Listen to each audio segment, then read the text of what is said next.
Hi, welcome to Patnika Maths. AP Inter Second Year Maths మా third chapter matrices exercise 3లో first రోమన్లో 9th problem దాకా last వీడియోలో complete అయిపోయింది కదా. 10th ప్రాబ్లం నుంచి ఈ వీడియోలో చూద్దాం. క్వశ్చన్ చూడండి ఏమి ఇచ్చారు.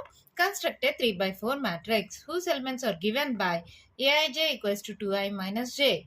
జనరల్గా 3/4 మ్యాట్రిక్స్ అంటే మనం ఎలా రాసుకుంటాం, 3 rows 4 columns, A11, A12, A13, A14, A21, A22, A23, A24, A31, A32, A33, A34. చూడండి 3 rows 4 columns సరిపోయిందా. ఇప్పుడు ఏమిచ్చారు, given aij is equals to 2i minus j. అవునా, ఈ వాల్యూస్ని సబ్స్టిట్యూట్ చేసుకుంటూ రండి. A11 2 into I value 1 j value 1, 2 ones 2 minus 1 2 minus 1 1. A12 2 into I value ఎంత 1 j value 2, 2 ones 2 2 minus 2 0. Next A13 2 into 1 minus 3. So 2 minus 3, 3లో 2 పోతే 1, పెద్ద number symbol minus 1. A14 ఏమవుతుంది, 2 into 1 minus 4, 2 minus 4, 4లో 2 పోతే 2, minus symbol పెద్దదానికి, so minus 2. Next ఏంటి, A21 2 into minus 1. అర్థమవుతుందమ్మా, I ప్లేస్లో 2 పెట్టాను, J ప్లేస్లో 1 పెట్టాను. 4 minus 1 that equals to 3. A22 2 into 2 minus 2, 2 2's 4, 4 minus 2 2. A23 2 into 2 minus 3, 2 2's 4 minus 3 that equals to 1. A24 2 into 2 minus 4, 4 minus 4 that equals to 0. Okay now. Next A31 that equals to 2 into 3 minus 1, 6 minus 1 that equals to 5. A32 2 into 3 minus 2, 6 minus 2 that equals to 4. A33 2 into 3 minus 3, 6 minus 3 that equals to 3. A34 that equals to 2 into 3 minus 4, 6 minus 4 that equals to 2. అన్ని values వచ్చేసాయమ్మా. అర్థమవుతున్నాయి ఎలా చేసామో అని. ఫస్ట్ది I value, నెక్స్ట్ది J value, దీంట్లో substitute చేస్తాను అంతే, ఇంకేం లేదు. therefore A equals to, ఇది ఫస్ట్ రూ, 1 0 minus 1 minus 2, 1 0 minus 1 minus 2, 3 2 1 0, 5 4 3 2 and the problem అయిపోయింది. ఎంత సింపుల్గా ఉంది కదా, జస్ట్ సబ్స్టిట్యూట్ చేస్తే చాలమ్మా. ఇది ఎలా రాసుకోవాలో తెలిసింది కదా, లాస్ట్ వీడియోలో నేర్చుకున్నారు కదా, ఓకే కదా. అది రాయడం తెలిస్తే జస్ట్ IJ వాల్యూ సబ్స్టిట్యూట్ చేస్తే ఆన్సర్ వచ్చేస్తుంది. ఓకేనా, మన నెక్స్ట్ ప్రాబ్లం చూద్దామా. క్వశ్చన్ చూడండి, మా ఏమిచ్చారో, find the values of x, y and z from this matrix is equals to this matrix అన్నారు. మ్యాట్రిక్సెస్ ఈక్వల్ అంటే కరెస్పాండింగ్ ఎలిమెంట్స్ ఈక్వల్. ఇక్కడ చూడండి 4 ప్లేస్లో ఏముంది, y. By comparing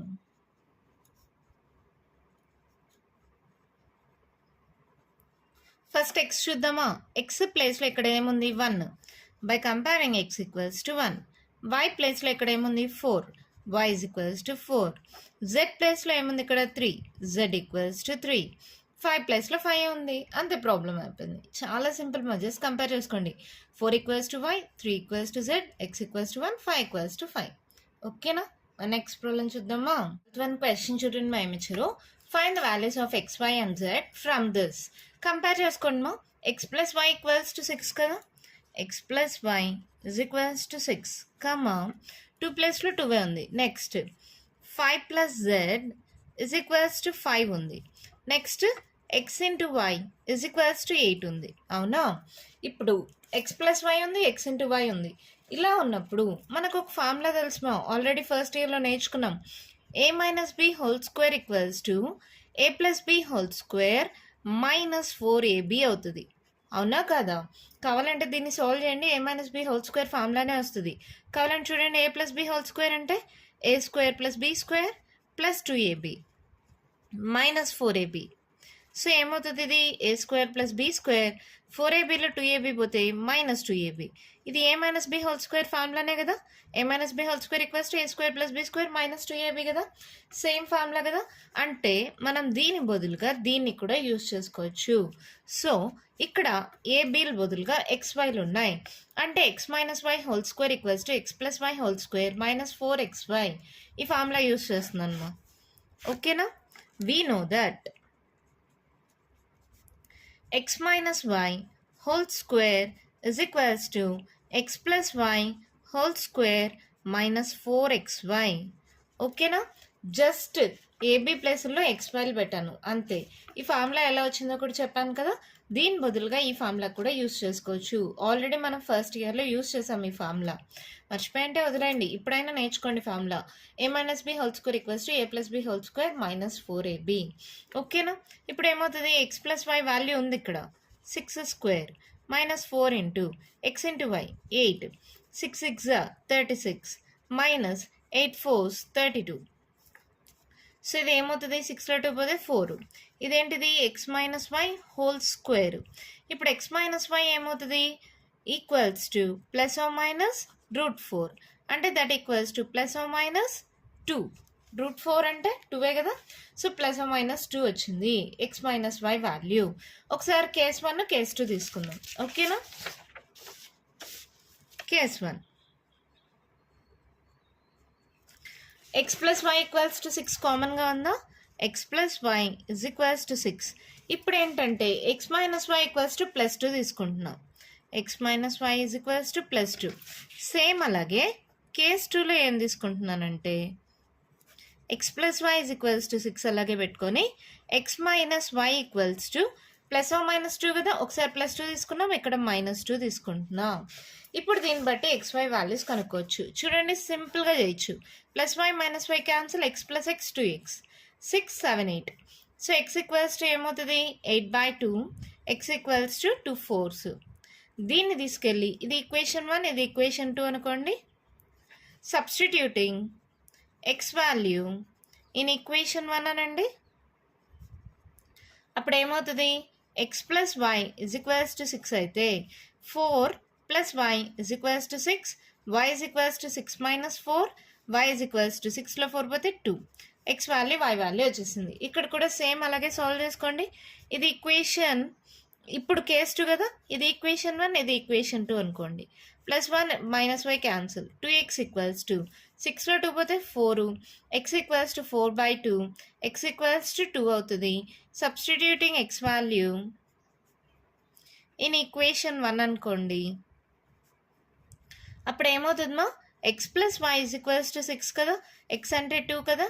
2 plus Y is equals to 6, Y is equals to 6 minus 2 అంటే Y is equals to 6లో 2 పోతే 4. అవునా? ఇప్పుడు ఎక్స్ వాల్యూ వై వాల్యూ వచ్చేసింది. ఇక్కడ కేస్ 1 కేస్ 2 రెండు కేసెస్లో డిఫరెంట్గా వచ్చింది. మీరు గమనించారంటే 4 2 2 4 అంటే ఎక్స్ వాల్యూ 4 అయింది అనుకో, వై వాల్యూ 2 అవుతుంది. అదే ఎక్స్ వాల్యూ 2 అయితే వై వాల్యూ 4 అవుతుంది. ఇక్కడ ఓకే, ఇది మనం చేయలేదు చూడండి. 5 plus Z equals to 5, 5 plus Z equals to 5. Z equals to ఏమవుతుంది, 5 ప్లస్ 5 సైడ్కి వస్తే మైనస్ 5, జెడ్ ఈక్వల్స్ టు 0. అవునా? ఫైండ్ ద వాల్యూస్ అన్నారు కదా. Therefore X equals to 4, Y is equals to 2, Z equals to ఎంతమా 0. Or ఇలా అయినా రావచ్చు, లేకపోతే ఇది రాసుకుందాం. X equals to 2, Y is equals to 4, Z equals to 0. Z అనేది కామన్, ఇక్కడ 4 2, ఇక్కడ 2 4. ఓకేనా? అంతే, ప్రాబ్లం అయిపోయింది. చాలా సింపుల్ మా. ఈ ఒక్క ఫార్ములా గుర్తుపెట్టుకుంటే సింపుల్గా సాల్వ్ చేయొచ్చు. లేదంటే ఇంకోలా కూడా సాల్వ్ చేయొచ్చు మా. ఈ ఫార్ములానే వేసుకొని ఇక్కడ A plus B whole square formula ద్వారా A square plus B square value కనుక్కొని దీంట్లో సబ్స్టిట్యూట్ చేసి సాల్వ్ చేయొచ్చు. అలా కూడా చేయొచ్చు. ఆల్రెడీ మీరు ఫస్ట్ ఇయర్లో నేర్చుకున్నారు. అదంతా వదిలేసేయండి, ఎందుకు అంత పెద్ద ప్రాసెస్. సింపుల్గా ఈ ఫార్ములా గుర్తుపెట్టుకోండి. A minus B whole square equals to A plus B whole square minus 4ab. Just substitute చేస్తే ఎక్స్ మైనస్ వైకి +(-2) వచ్చింది. ఒకసారి +2 ఒకసారి -2 తీసుకోండి. 2 కేసెస్ వస్తాయి. ఎక్స్ వాల్యూ వై వాల్యూ వస్తాయి. జెడ్ వాల్యూ సపరేట్గా ఉంది మా 5 + z = 5 అని, దాని వల్ల జెడ్ వాల్యూ వచ్చేస్తుంది. సో XYZ ఇవైనా ఉండొచ్చు, ఇదైనా ఉండొచ్చు. Just X value Y value change అవుతాయి అంతే. ఓకేనా, అర్థమైందా? ఎంత సింపుల్గా ప్రాబ్లం అయిపోయింది కదా. మరి నెక్స్ట్ ప్రాబ్లం చూద్దామా. 1 క్వశ్చన్ చూడండి, ఏమి ఇచ్చారు. Find the values of x, y and z from this. Compare చేసుకోండి. x + y + z given x + y + z = 9, x + z = 5, y + z = 7. ఇప్పుడు సింపుల్గా సాల్వ్ చేయొచ్చుమా. ఎక్స్ ప్లస్ జెడ్ దీంట్లో కూడా ఉంది కదా. ఇది ఈక్వేషన్ 1 అనుకోండి, ఇది ఈక్వేషన్ 2 అనుకోండి, ఇది ఈక్వేషన్ 3 అనుకోండి. ఓకేనా. ఇప్పుడు ఎక్స్ ప్లస్ జెడ్ = 5ని దీంట్లో సబ్స్టిట్యూట్ చేస్తున్నా. X plus Z plus 5 Y = 9. X plus Z value 5 plus Y = 9. Since from equation 2 అని రాసుకోండి మీకు అర్థం అవడం కోసం. ఎక్స్ ప్లస్ జెడ్ వాల్యూ అంతా 5 సబ్స్టిట్యూట్ చేశాను. అప్పుడు y = ఏమవుతుంది, 9 - 5 అవునా. సో y = ఏంటి, 4 అవునా. సింపుల్గా y వాల్యూ వచ్చేసిందా, సింపుల్గా వచ్చేసింది. ఇప్పుడు ఈ y వాల్యూని తీసుకెళ్ళి ఈక్వేషన్ 3లో సబ్స్టిట్యూట్ చేయండి. y = 4, 4 + z = 7, z = 7 - 4. So z = 7లో 4 పోతే 3. z వాల్యూ కూడా వచ్చేసింది. ఈ z వాల్యూని తీసుకెళ్ళి ఈక్వేషన్ 2లో సబ్స్టిట్యూట్ చేయండి. ఫ్రమ్ ఈక్వేషన్ 2 x + z = 5 కదా. x + z అంటే 3 కదా, = 5. x = 5 - 3, x = 2. అంతే అయిపోయింది problem. Therefore x = 2, y = 4, z = 3. అంతే ప్రాబ్లం అయిపోయింది. చాలా సింపుల్ మా. ఇక్కడ ఎక్స్ ప్లస్ జెడ్ నేను చేశాను కదా, లేదంటే మీరు వై ప్లస్ జెడ్ కూడా సబ్స్టిట్యూట్ చేసుకోవచ్చు, మీ ఇష్టం. ఇక్కడ వై ప్లస్ జెడ్ని కానీ 7 అని సబ్స్టిట్యూట్ చేస్తే అప్పుడు ఎక్స్ వాల్యూ వస్తుంది. ఎలా అయినా చేయొచ్చు. నాకేదో అది సింపుల్ అనిపించి అలా చేసా. వై ప్లస్ జెడ్ సబ్స్టిట్యూట్ చేసినా సింపులే లేండి, ఏదైనా ఒకటే మీ ఇష్టమ్మా. నేను ఫస్ట్ ఎక్స్ ప్లస్ జెడ్ని తీసుకున్నా, దాని వాల్యూ 5 కాబట్టి దాని నుంచి వై వాల్యూ కనుక్కున్నా. ఆ వై వాల్యూని ఇక్కడ ఈక్వేషన్ 3లో సబ్స్టిట్యూట్ చేస్తే జెడ్ వచ్చింది. ఈ జెడ్ వాల్యూని ఈక్వేషన్ 2లో సబ్స్టిట్యూట్ చేస్తే ఎక్స్ వాల్యూ వచ్చేసింది. ఓకేనా, ఎంత సింపుల్గా అయిపోయింది కదా. లేదంటే మీరు వై ప్లస్ జెడ్ వాల్యూని కూడా సబ్స్టిట్యూట్ చేసుకొని ఎక్స్ వాల్యూ కనుక్కొని దాని తర్వాత మిగిలిన వాల్యూస్ కూడా కనుక్కోవచ్చు. అర్థమైందా. లాస్ట్ అండ్ ఫైనల్ ప్రాబ్లమ్ ఈ ఎక్సర్సైజ్లో, అదేంటో చూద్దామా. 1 క్వశ్చన్ చూడండి మా, ఏమి ఇచ్చారు. Find the values of ABC అండి from the equation. Just substitute చేసుకోండి మా. a - b = ఏమవుతుంది, ఫస్ట్ ఇది -1. ఇక్కడ చూడండి నెక్స్ట్ 2a - b = 0 అయింది. ఇక్కడ నెక్స్ట్ 2a + c = ఏమైంది, ఇక్కడ 5 అయింది. అలాగే 3c + d = 13. ఇక్కడ కావాలంటే బై కంపేరింగ్ అని రాసుకోండి. ఓకేనా. కంపేర్ చేసుకుంటే 2a + c 5 అయింది, 3c + d 13 అయింది, 2a - b 0, a - b -1 అయింది. అవునా. ఇక్కడ జస్ట్ ఈ రెండింటిని ఎందుకు ఒకదాని కింద ఒకటి రాసానంటే జస్ట్ యాడ్ చేసుకోండి. -b ఏంటి, క్యాన్సిల్ అవుతాయా, క్యాన్సిల్ అవ్వవు. జస్ట్ చేంజ్ చేసుకోండి సింబల్. ఏంటి, ఇక్కడ మైనస్ ఉంది కదా, ప్లస్ వస్తుంది, ప్లస్ ఉంటే మైనస్ వస్తుంది, ప్లస్ ఉంటే మైనస్ వస్తుంది. -b + b క్యాన్సిల్ అయిపోయింది. -2a ఏమా, 2aలో ఏ పోతే ఎంత, ఏ పెద్ద నెంబర్ సింబల్ మైనస్. సో ఇదేమవుతుంది, -1 - 0 -1. That implies a = 1. Minus cancel అయిపోయింది.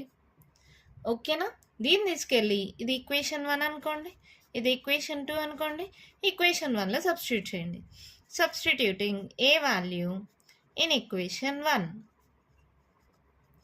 ఏమవుతుంది, a - b = -1 కదా. 1 - b = -1. -b = -1. ఈ +1 ఇటు సైడ్కి వస్తే -1. -b = -2. Minus cancel, b = 2. సింపుల్గా వచ్చేసిందా. ఏ వాల్యూ ఉంది కాబట్టి దీంట్లో సబ్స్టిట్యూట్ చేయండి. 2 × ఏ వాల్యూ 1 మా, +c = 5. So 2 + c = 5, c = 5, plus 2 ఇటు సైడ్కి వస్తే -2, c ఈజ్ ఈక్వల్స్ టు 5లో 2 పోతే 3. సి వాల్యూ తెలుసు కదా, దీంట్లో సబ్స్టిట్యూట్ చేసేసేయండి. 3 into 3 plus d is equals to d 13. d is equals to 13. 3 3 is 9 ma plus 9 ఇటు సైడ్కి వస్తే -9. d is equals to 13లో 9 minus చేయండి. 3 plus 1 4 అయిపోయింది. చూడండి a1 b2 c3 d4. Therefore a is equals to 1, b is equals to 2, c is equals to 3, d is equals to 4. ఎంత సింపుల్గా problem అయిపోయింది కదా. ఏం లేదు మా, ఫస్ట్ రెండు చూసుకోండి. ఈ రెండింటిని కంపేర్ చేసుకోవడానికి -b ఉంది. So changing of the symbols మీకు ఆల్రెడీ తెలుసు, సింబల్స్ చేంజ్ చేయడం ఎలాగా అని. ఏంటి, ప్లస్ ఉంటే మైనస్, మైనస్ ఉంటే ప్లస్ అవుతుంది అంతే. ఇక్కడ మైనస్ ఉంది కాబట్టి ప్లస్ అయింది, ప్లస్ ఉంది కాబట్టి మైనస్ అయింది. ఇక్కడ ప్లస్ ఉంది కాబట్టి మైనస్ అయింది. -2aలో ఏ పోతే ఎంత, -a.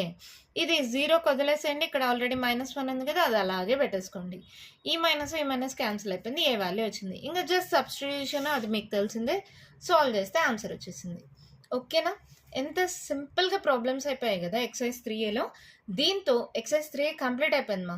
నెక్స్ట్ వీడియోలో నెక్స్ట్ ఎక్సర్సైజ్ డిస్కస్ చేసుకుందాం. ఈ వీడియోలో నేను చెప్పిన ప్రాబ్లమ్స్లో ఇంకా మీకు ఏమైనా డౌట్స్ ఉంటే కామెంట్ బాక్స్లో అడగండి. మీకు కానీ వీడియో నచ్చినట్టయితే లైక్ చేయండి, షేర్ చేయండి, నా ఛానల్ని సబ్స్క్రైబ్ చేసుకోండి. Thank you.